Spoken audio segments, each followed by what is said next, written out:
Cool. I'll send that email. Lavesh. Yo, hey man, what's going on? All right, I'll talk to you later. A little bit? Yeah, man, let's do it. Let's do it. All right, cool, absolutely. man. You tell me where to go. Yeah, for sure. So, quick question: did you grow up learning dance? You know, oddly enough, I hated dance as a kid. You hated dance? Yeah, man. You know, everybody would get there in the party, and like my parents would try to throw me out there. My mom would say, "Oh, you're a good dancer, you could do it," but it wasn't for me. It really only happened later in life. What part of your life did you start, actually going into it? You know, real talk, I grew up trying to I wanted to be in the NBA. That was my thing, right? Right. But I realized, we all can't do that. Right. So in high school, I found that, all right, I'm not going to make it, and I'm not really growing any taller. Right. So I saw that there was this DVD, a Bruin Bhangra. My cousin had actually taped that DVD in 2003. Oh, man, I'm aging myself. And when I saw that DVD, I was like, hey, there's this whole competitive thing I can get into. Right. That's just like feeling as part of a varsity or college team, but it's in line with my culture. Right. And my boys were all Punjabi growing up. I grew up in North Carolina. All right. And so it was my thing. Bhangra became my thing after that. And, it just it came from the competitive side and morphed into something completely different. Yeah. Absolutely. Well, what's your favorite part about dancing? About dancing specifically, I really enjoy the challenge. Yeah. Especially specific to Bhangra. The thing I love is Bhangra is always about bettering yourself. Yeah. Right? So the challenge when you're dancing, whether it's on stage, whether it's for a performance, is to be the best you can possibly be at that point in time. And for me, that challenge to better myself, to constantly have that opportunity, that's what stands out for me. All right. Yeah. All right. Well, you're from New York, right? Originally from North Carolina, but I live in New York, yes. Okay, so are you going to be in North Carolina, or are you going to be in New York when it comes to sports? Man, I'm, North Carolina is where my heart's at, but New York is now where my home at. So I'd have to say it's kind of both. Right. It just depends on the situation and who's better at that day, right? All right. I feel you. Yeah. I feel you. All right. Well, gearing back to dance, who would you say is your inspiration? Easily, that's my coach. So I was very lucky that about 5 years after I had my academy and I thought I had learned what, Bhangra is from DVDs, and at that point YouTube was just becoming a thing. I was very lucky that I had the opportunity to meet my coach in North Carolina. He moved from Ludhiana in Punjab to NC, and the day he walked into the studio and he watched us do Bhangra, and I saw this man just do one step, I was like, what have I learned for the last 5 years? And so it was 5 years that you were before I even met him, and then I worked with him for about 3 years after that, 2 years after that. Okay. 2 years and some change. So watching him and being able to learn from him, I mean, that changed my life. Forget Bhangra, that changed the way I looked at everything. And so without a shadow of a doubt, I mean, he's my biggest inspiration. Absolutely. Yeah. Have you ever had the chance to actually do a dance collaboration with your coach? No, never to that level. Just because he's been out of the performance scene for a long time, and he's probably 12 years older than me. But the nice thing is I've had the chance to dance in a circle with him and practice with him, and that's been just as good, just as rewarding, because having the opportunity to dance with somebody of that caliber with that knowledge, I mean, that's been the most amazing thing ever for me. So, yeah. Absolutely. So, how did you come up with the idea for your app, Learn Bhangra? Learn Bhangra, yeah. Well, the inspiration behind it was really my coach. It was being able to see this type of Bhangra that I never had the opportunity to see before that. And when I saw what he did, I was like, this is something I want the whole world to see. Absolutely. Right, so that was my inspiration, but the actual technology, the app side of it, besides just making the videos, my boy and I, we were sitting at Taco Bell one night, and that's where all great ideas start, right? Absolutely, 100%. And he's a software developer, and he was like, man, Lavesh, I want to make an app. And I was like, well, I know Bhangra, what if we made a Learn Bhangra app?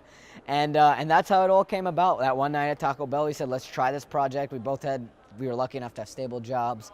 Right. We wanted to do something on the side. And so we went into this venture, and I put in my 100%, he put his 100%, and our little baby was born after that. And now you're here, almost 3 years later. Almost 3 years later, yeah. So 3-year journey, what do you feel like you've learned from start to finish? Oh my God, till this day, I'm continuing to learn. I think that's actually the most important thing is that, um, when you go into any business, you think, oh yeah, I can handle the books or I can do Absolutely. marketing.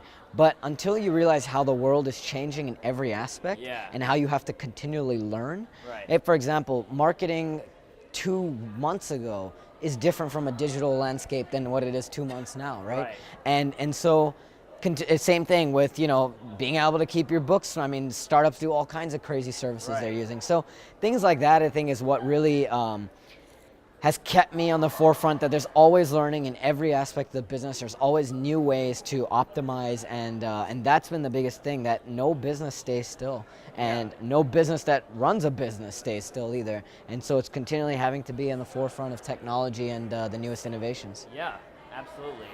Well, what do you guys feel like you're doing right now at your, Learn Bhangra to make sure that you guys stay at that forefront?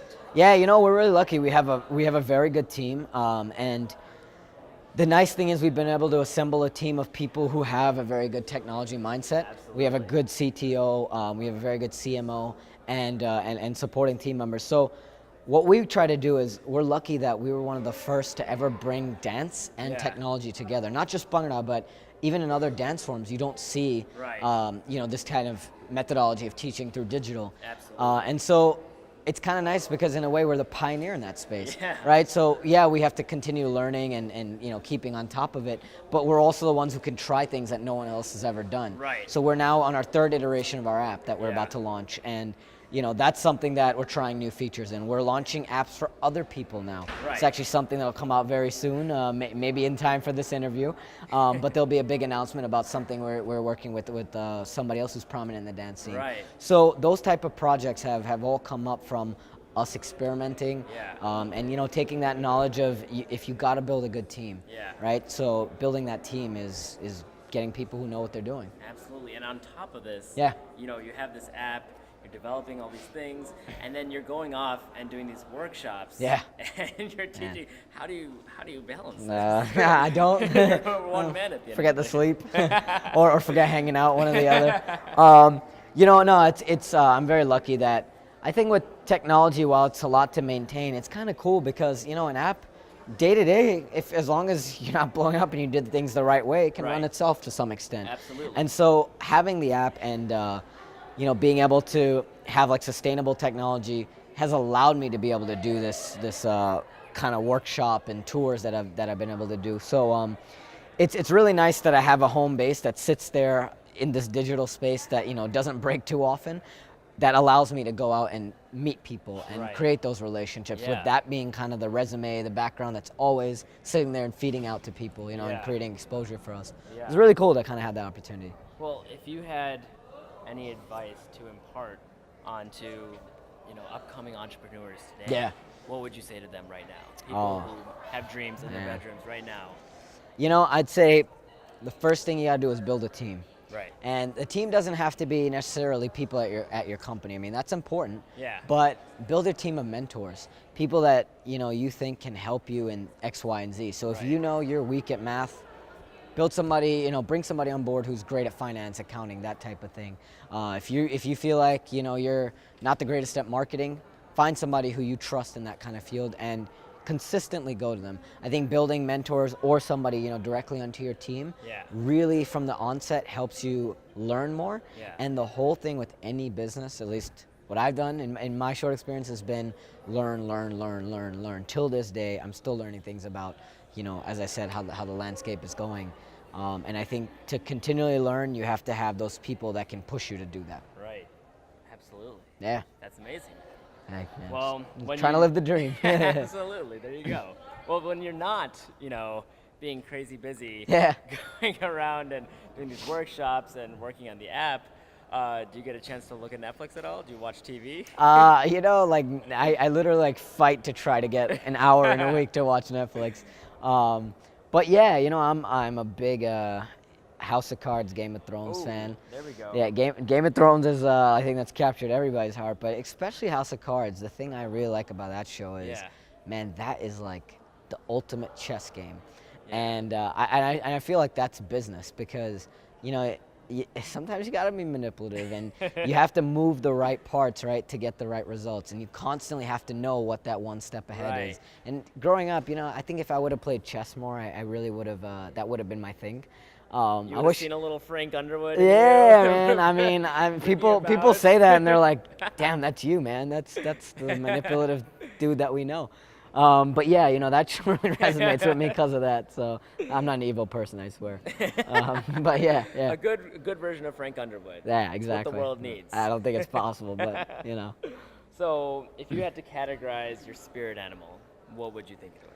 My spirit animal, Yeah. man. I don't know. I don't know if you've been asked this. It's Something every man needs to answer in their life. I think I would go with. Yeah, go with the tiger. The tiger. Ooh, Tiger's what? my animal, man. Growing up, that's always been my favorite animal. I think just because it's rare, Yeah. right?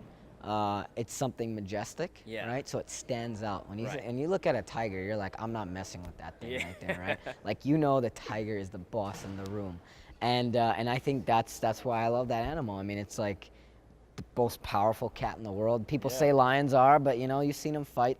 And many times the tiger does come on top. Sometimes it's a lion, whatever. But I just know that is one of the most powerful animals, one of the most rare animals, one of the most majestic animals. Yeah. That's something that stands out. Yeah. For me, that's what I like what I that. dig. Yeah. Got to keep it fierce. Exactly. Gotta keep So, it fierce. I have something to admit here. All right, let's hear it. I'm a Punjabi guy, and I literally cannot bhangra for my life. What? No Yeah, way. I am the worst man at bhangra. It's in there somewhere. I promise. Somewhere deep down.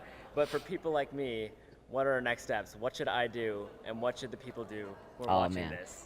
What the people should do is they should download the Learn Bhangra app. It's free for iOS and Android devices. That's what you should do. That's what I should do. Yeah, That's exactly. what you should do. Exactly. Check it out. Thank you so much. Hey, absolutely should. Yeah. I appreciate it, man. Yeah, Thanks absolutely. for having me. Yeah, good You talking got to you, it. man. Take care.